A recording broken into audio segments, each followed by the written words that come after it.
রোজ স্বামীকে অপমান করতাম, কারণ সে দেখতে বেশ কালো। কেন জানি না তাকে একটু সহ্য হয় না, শুধুমাত্র ঘৃণা হয় তার জন্য।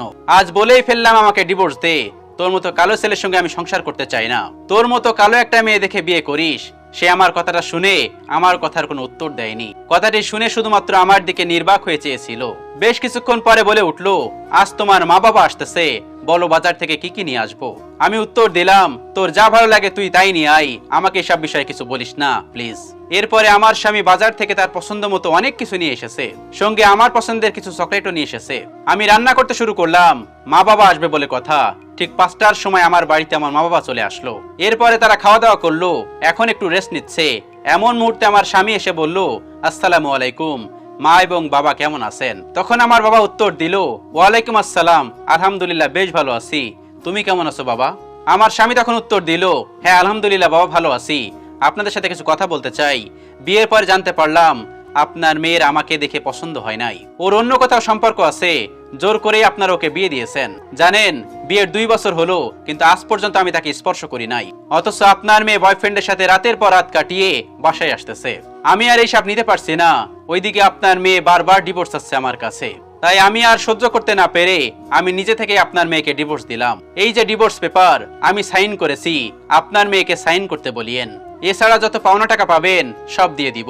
আমার স্বামীর মুখে এমন কথা শোনা মাত্রই আমার মা আমাকে থাপ্পড় দিতে শুরু করলো এবং আমাকে নিয়ে বাড়িতে চলে আসলো। বাড়িতে আসার পর আমিও ডিভোর্স পেপারে সাইন দিয়ে দেই, তারপরে আমাদের ডিভোর্স হয়ে যায়। এরপরে আমি বয়ফ্রেন্ডকে ফোন দিয়ে সবকিছু বললাম। সে তো আমার কথা শুনে ভীষণ খুশি, কিন্তু যখনই তার বিয়ের কথা বললাম তখনই সে পাল্টি খেলো।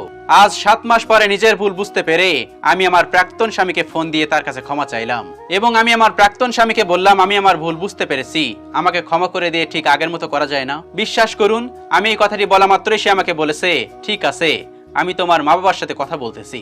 তার কথায় বুঝতে পারলাম মানুষের শরীরের রং নয়, ভালোবাসাটা দেখতে হয়। হয়তো আমি অনেক ভুল করেছি, ক্ষমার অযোগ্য, কিন্তু সে আমাকে ক্ষমা করে দিয়েছে এবং সে আমাকে আবার ফিরিয়ে নিয়েছে।